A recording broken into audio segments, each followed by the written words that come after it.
Deuteronômio 5, de 1 a 10. Então Moisés convocou todo Israel e lhe disse: ouçam, ó Israel, os decretos e as ordenanças que hoje lhe estou anunciando. Aprendam-nos e tenham o cuidado de cumpri-los.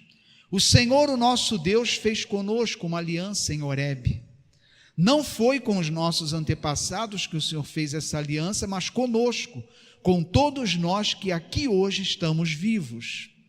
Senhor falou com vocês face a face no meio do fogo no monte. Naquela ocasião eu fiquei entre o Senhor e vocês para declarar-lhes a palavra do Senhor, porque vocês tiveram medo do fogo e não subiram o monte. E ele disse: eu sou o Senhor, o teu Deus, que te tirei do Egito e da terra da escravidão. Não terás outros deuses além de mim. Não farás para ti nenhum ídolo, nenhuma imagem de qualquer coisa no céu, na terra ou nas águas debaixo da terra. Não te prostrarás diante deles, nem lhe prestarás culto, porque eu, o Senhor, o teu Deus, sou Deus zeloso, que castiga os filhos pelo pecado de seus pais até a 3ª e 4ª geração daqueles que me desprezam. Mas trato com bondade até 1000 gerações os que me amam e guardam os meus mandamentos.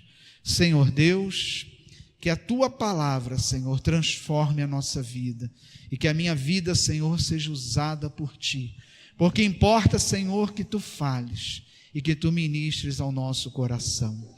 Nós te pedimos e agradecemos em nome de Jesus. Podeis assentar. É importante, irmãos, nós entendermos que esse primeiro mandamento, amar a Deus, sobre todas as coisas, não prestar culto a outros deuses e reverenciar o nosso Deus como o único Deus, esse decreto, esse mandamento, ele não fica apenas no nosso entendimento, ele não deve ficar apenas no nosso entendimento, no nosso conhecimento, mas esse mandamento, ele deve promover em nós uma mudança profunda em nosso coração e em nossa vida. Olhando assim, aparentemente, parece muito simples. Ele diz assim: eu sou o Senhor teu Deus, te tirei da terra. Não terás outros deuses além de mim, nem fará para ti nenhum ídolo. Simples assim. Então basta que eu reconheça que o meu Deus é o único e que eu não adore a mais ninguém. Ponto final, entendi e vou cumprir. Mas é muito mais do que isso. Vai muito além de reconhecer isso. No capítulo seguinte de Deuteronômio, em Deuteronômio 6, versículo 4 e 6, a gente vai entender que esse mandamento ele é muito mais profundo do que isso. Deuteronômio capítulo 6, versículo de 4 a 6. Capítulo seguinte, Deuteronômio 6, de 4 a 6, diz assim: ouça, ó Israel, o Senhor, o nosso Deus, é o único Senhor, ou seja, fazendo referência ao capítulo anterior que a gente já leu. Aí, mas ele acrescenta: ame o Senhor, seu Deus, de todo o teu coração, de toda a sua alma e de todas as suas forças. Que todas essas palavras que hoje lhe ordeno estejam em seu coração. Então aqui já vem algo novo, não é algo para ficar só no nosso conhecimento, mas aqui está escrito que é para ficar em nosso coração. Mais do que isso, está dizendo, olha, ame o Senhor seu Deus, ou seja, o Senhor disse: eu sou o único Deus, não adorarás outro Deus. Mas como ele vai ser o único Deus na nossa vida? Aí aqui ele diz: amando o Senhor seu Deus de todo o seu coração, de toda a sua alma, de todas as suas forças. Essa é a forma que ele vai ser o único Deus na nossa vida. Não simplesmente reconhecendo, não, ele é o único, só adoro a ele, ponto final. Não, vai muito além disso. Isso tem que ir para o nosso coração e fazer uma transformação profunda, amando a ele com todo o nosso coração, com toda a nossa alma, com todas as nossas forças, com todo o nosso entendimento. Não é simplesmente reconhecer que não há outro Deus, mas deixar que essa verdade nos mude profundamente. Jesus, ele volta a essa passagem, né? Jesus, ele faz uma referência a essa passagem, confirmando a importância dela na vida do cristão, confirmando que ela é indispensável para a nossa vida cristã e para a nossa salvação. Evangelho de Marcos, capítulo 12, versículo 28 a 30. Marcos, capítulo 12, versículo de 28 a 30. Está escrito: um dos mestres da lei, aproximou-se e os ouviu discutindo. Notando que Jesus lhes dera uma boa resposta, perguntou-lhe: de todos os mandamentos, qual é o mais importante? Respondeu Jesus: o mais importante é esse: ouve, ó Israel, o Senhor, o nosso Deus, o Senhor é o único Senhor. Ame o Senhor, o seu Deus, de todo o seu coração, de toda a sua alma, de todo o seu entendimento e de todas as suas forças. Jesus confirmando esse mandamento, confirmando que esse mandamento ele nos leva a uma transformação profunda de vida. É um mandamento que vai nos levar a entregar todo o nosso ser a Deus. Não só apenas ele é o único Deus, mas ele é o nosso Deus, aquele que vai ser alvo de todo o nosso amor, vai ser alvo do todo o nosso entendimento, toda a nossa força. Mas depois dessas citações nos fica a dúvida: o que é amar a Deus sobre todas as coisas de uma forma prática? O que é isso? Para respondermos isso, precisamos entender o que é amar a Deus de todo o coração, alma, entendimento, força. A gente precisa entender o que é isso para entender o primeiro mandamento. De todo o coração. Coração, ele é geralmente usado na Bíblia para falar dos nossos sentimentos, dos nossos desejos. Então, quando eu amo a Deus, isso exige uma conversão do meu coração para Deus. Quando eu amo a Deus, esse amor tem que ser o maior amor do meu coração, ele tem que ser dirigido a Deus. Amar a Deus de todo o meu coração não é simplesmente amar a Deus com o meu coração, mas é amar a Deus de todo o meu coração, ou seja, Deus tem que ser aquele que eu amo mais, aquele a quem eu dedico o maior amor. Mais do que isso, se eu amo a Deus de todo o meu coração, eu não poderei amar a mais ninguém da mesma forma que eu amo a Deus, porque eu amo a Deus de todo o meu coração. Então eu vou amar a Deus mais do que qualquer outra coisa. Mais do que isso, eu não poderei amar o pecado, amar a transgressão, porque eu amo a Deus de todo o meu coração. E eu não posso amar a Deus e amar aquilo que Deus não ama, que é contrário a Deus e que Deus odeia. E que é inimigo de Deus. Então, amados irmãos, esse amor é algo que tem que fazer a diferença na nossa vida cristã. Porque se nós simplesmente deixamos de pecar porque é uma prática cristã, deixamos de pecar porque somos cristãos e somos proibidos de pecar, a nossa vida cristã, irmãos, é uma lástima, é um sofrimento, é uma agonia. Mas a nossa rejeição ao pecado tem que ser porque o nosso coração, ele ama inteiramente a Deus, e a consequência de amar a Deus com todo o nosso coração vai ser a gente odiar o pecado. Amados irmãos, à medida que a gente vai amando mais a Deus, nós vamos odiando o pecado, nós vamos rejeitando o pecado em nossa vida. E quando o pecado é rejeitado na nossa vida, porque a gente ama a Deus e amando a Deus, rejeita e odeia o pecado, aí sim, a nossa vida cristã vai ser algo que vai fluir muito mais naturalmente, vai fluir de uma forma que não vai ser um peso, não vai ser um sofrimento, não vai ser uma lástima, mas vai ser motivo de grande alegria para nós.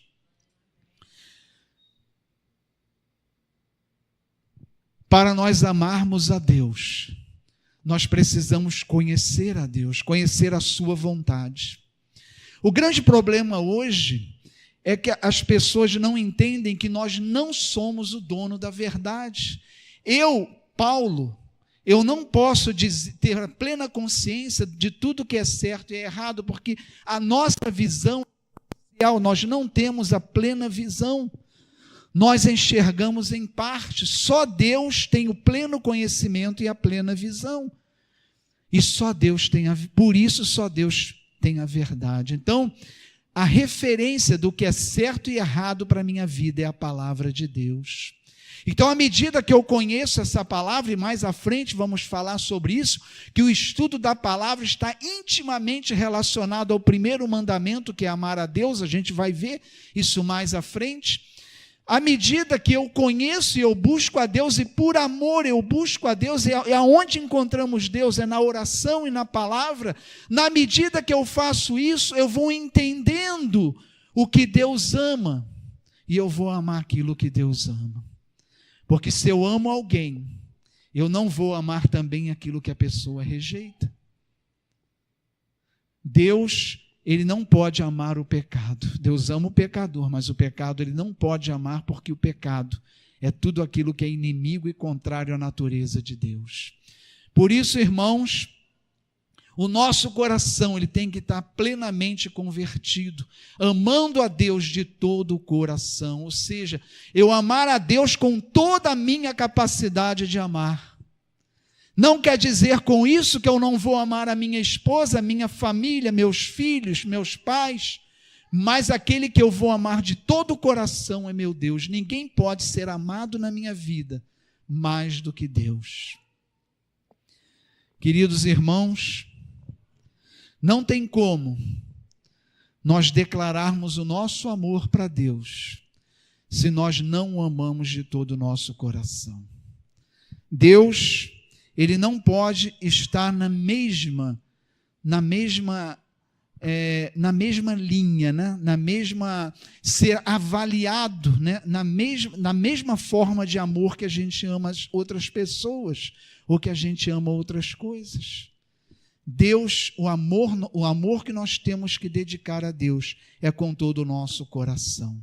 Então, quando Deus diz, olha, eu sou o único Deus, vocês não adorarão a outro Deus, não se prostrarão diante de ninguém, mas ele diz, só a mim prestarão culto, eu sou o único Deus, mas ele é o único Deus dessa forma. Ele só vai ser o único Deus na minha vida se eu amá-lo de todo o meu coração, porque se o meu coração estiver dividido, eu não vou ter só a Deus na minha vida, mas eu vou estar também dividindo aquilo que seria de Deus, dividindo com outras coisas.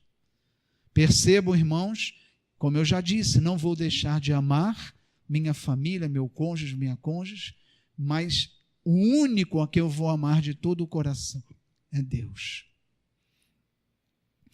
Toda alma. Quando a gente fala em alma na Bíblia, geralmente é utilizada para designar a nossa identidade, ou seja, aquilo que eu sou, como eu me defino, ou seja, as minhas práticas, a minha maneira de ser, aquilo que eu sou. Então isso também tem que ser inteiramente para glorificar a Deus. Aquilo que eu faço, as minhas práticas, elas têm que glorificar a Deus. Eu tenho que viver de tal forma que eu possa ser visto como um homem e uma mulher de Deus. Senão eu não estou glorificando, eu não estou amando a Deus com toda a minha alma. Ou seja, irmãos, o que define quem eu sou, a maneira de pensar, de agir, é Deus, é a vontade de Deus, é o amor que eu tenho por Deus que vai moldar a pessoa que eu sou, que vai definir o que eu faço, o que eu penso e quem eu sou. Se não for assim, não é com toda a minha alma, é com parte da minha alma. Mas amar a Deus e Deus ser o único da nossa vida com toda a nossa alma, é a gente não permitir que nada manche a nossa conduta de cristão.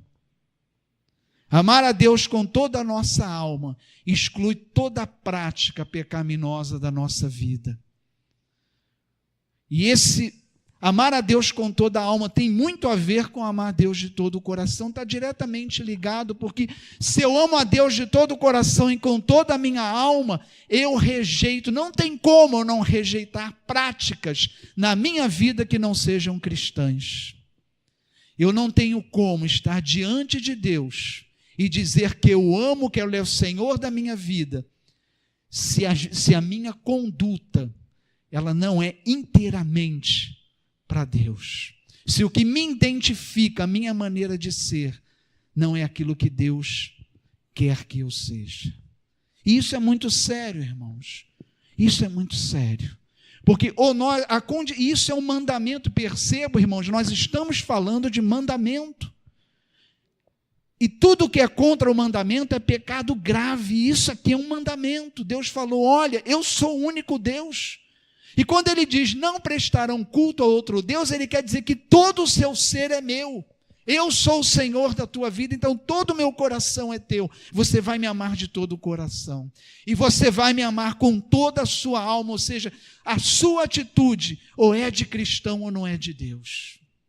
Não tem como a gente conciliar a vida cristã com práticas pecaminosas. Não tem como fazer isso, porque o nosso amor a Deus tem que ser de toda a nossa alma. Ou é de toda a nossa alma, ou a gente não está amando a Deus conforme o mandamento de Deus. Não tem como ser diferente. Deus não nos quer pela metade. Ou somos inteiramente de Deus, ou não somos dele.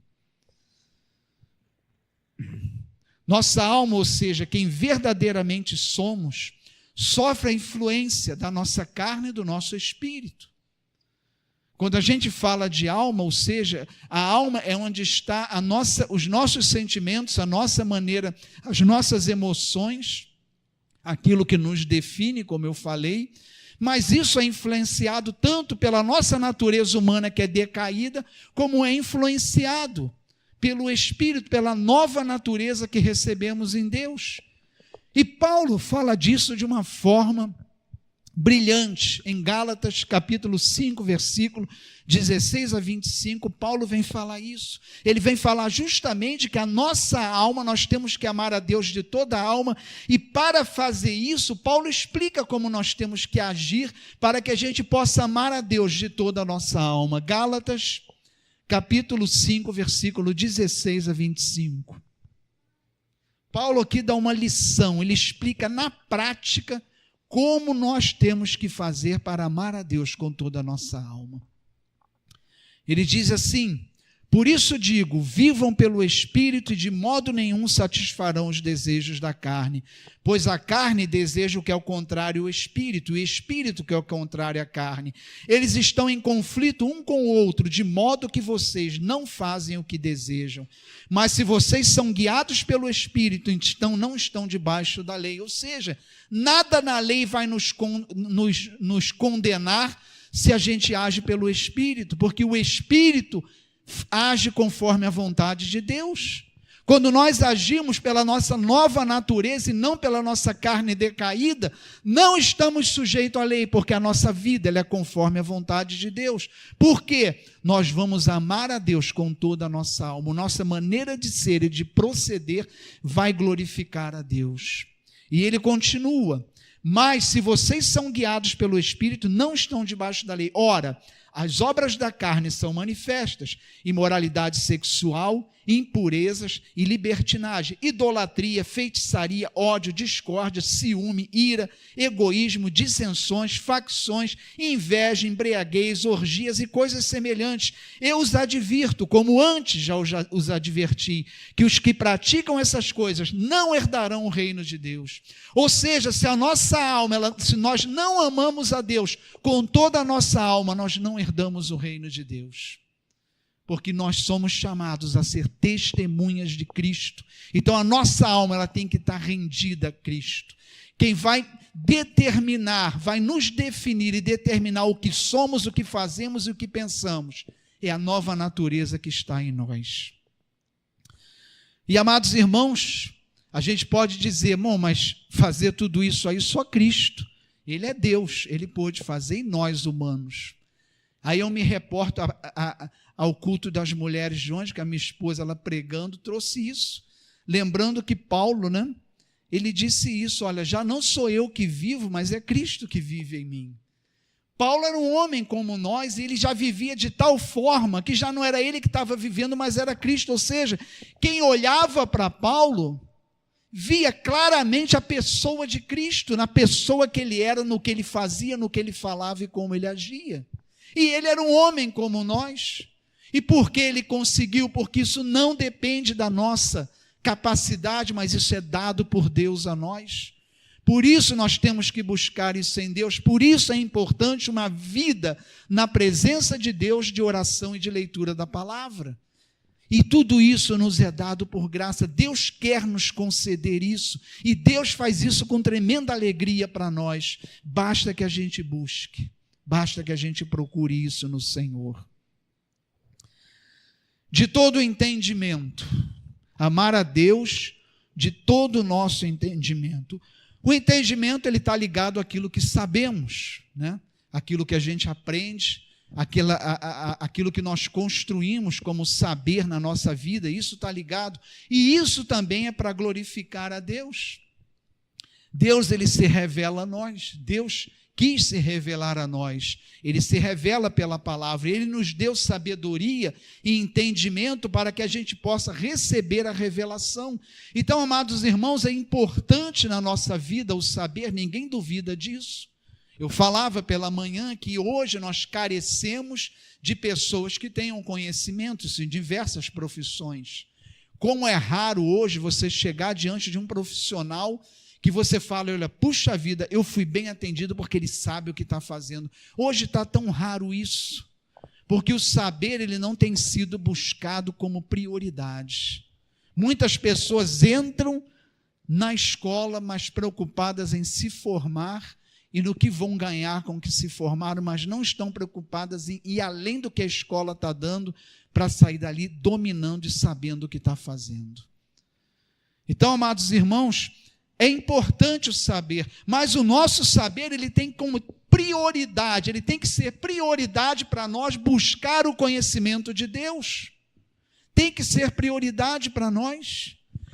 Amar a Deus de todo o nosso entendimento é usar a sabedoria, a capacidade de pensar que Deus nos deu, usar a capacidade do entendimento dado pelo Espírito para buscar como prioridade para a nossa vida o conhecimento de Deus. Não descartando os demais conhecimentos, mas a prioridade para nós é o conhecimento de Deus, que a gente vai alcançar pela palavra e pelo estudo da palavra. Amados irmãos, entendam que o conhecimento, o estudo da palavra está diretamente ligado ao primeiro mandamento, amar a Deus sobre todas as coisas. Quando a gente ama alguém, a gente quer conhecer, não quer a pessoa que ama, é a primeira coisa. Como eu posso dizer a alguém que eu amo alguém com todo o meu entendimento, se eu não busco conhecer a pessoa? Que amor é esse que você nem procura saber quem é a pessoa que você ama? Então, amados irmãos, o conhecimento não é algo que a gente incentiva para que você tenha o conhecimento da doutrina, não, a gente incentiva porque é um mandamento de Deus. Amar a Deus com todo o nosso entendimento, ou seja, a prioridade no nosso saber, na nossa vida, é o conhecimento de Deus. E, amados irmãos, o conhecimento de Deus é algo vital para a nossa vida espiritual. Eu creio, irmãos, que o entendimento dessa palavra, se a igreja hoje tivesse o entendimento dessa palavra, a gente não daria conta de arrumar professores para as salas de aula. Mas, infelizmente, essa não é a verdade, né? Pelo contrário, a gente tem dificuldade de arrumar aluno para os professores. Mas, se a igreja tivesse o entendimento disso aqui, a gente teria que estar correndo atrás de professor para atender a demanda, porque isso faz parte do nosso amor a Deus, conhecê-lo, buscar o conhecimento e o entendimento de Deus. Nós não podemos abrir mão disso. Livro de Eclesiastes, capítulo 7, versículo 12. Eclesiastes 7, versículo 12.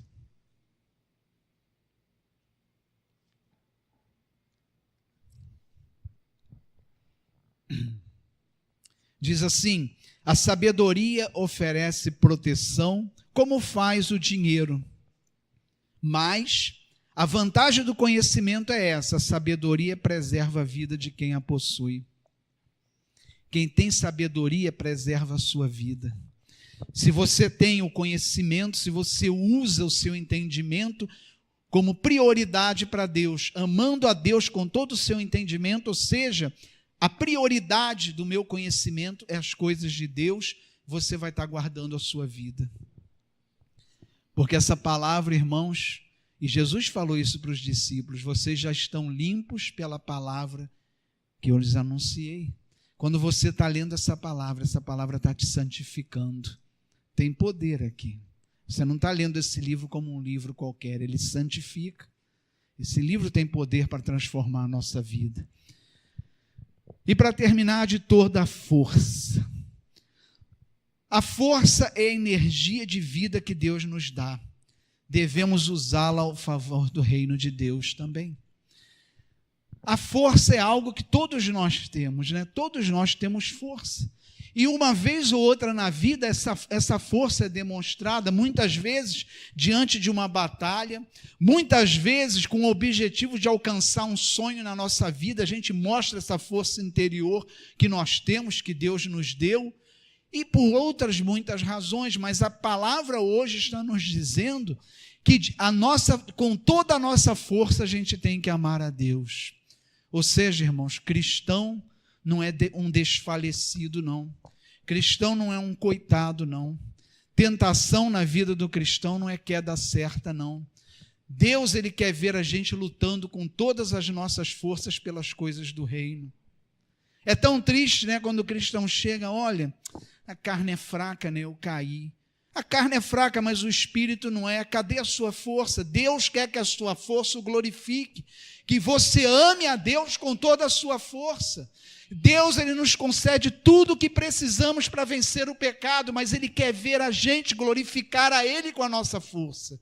Ele quer ver a gente buscar com toda a nossa força vencer aquele pecado, vencer aquela batalha, e não duvide que Deus vai te dar a vitória.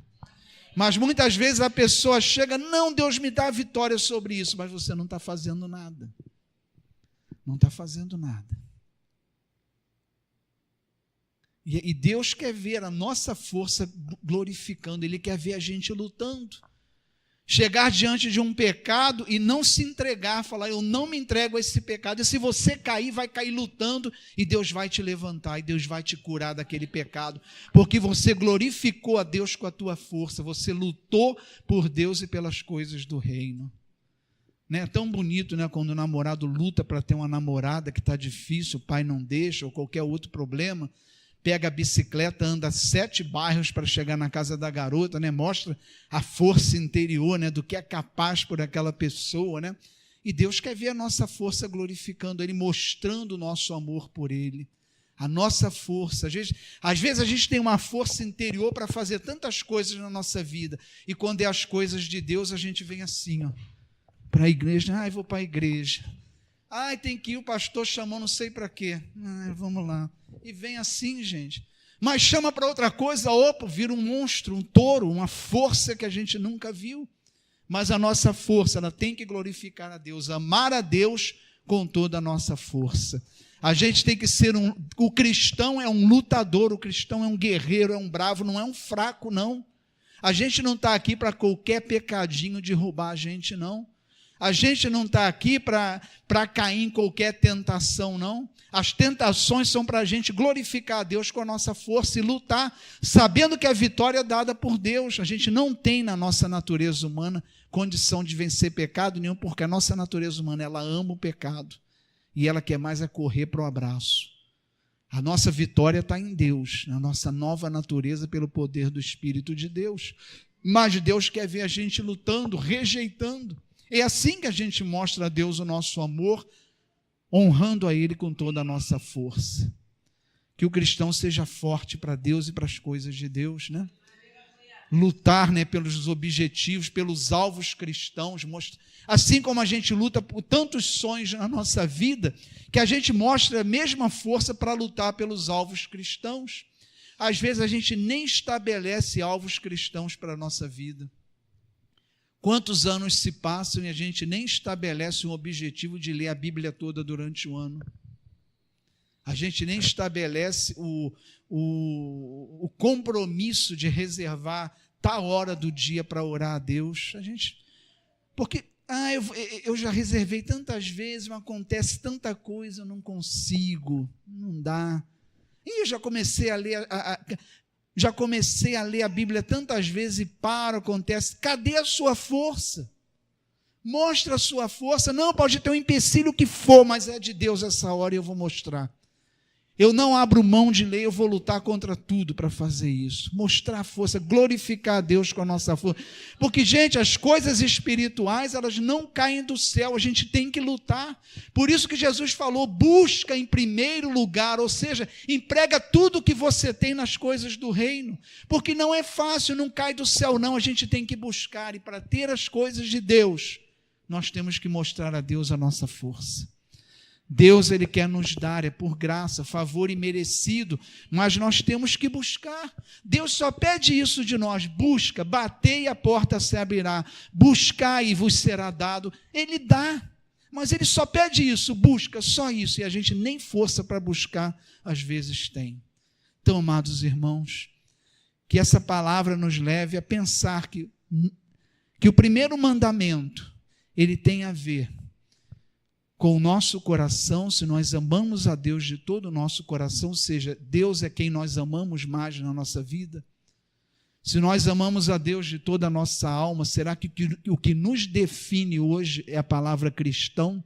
Aonde você estiver, a pessoa vai olhar, olha, aquele ali, aquela ali é um cristão? Será que é assim? De todo o nosso entendimento, será que nós hoje temos condição de ir lá fora e pregar o Evangelho, que é a minha missão e a sua missão, é a missão da igreja?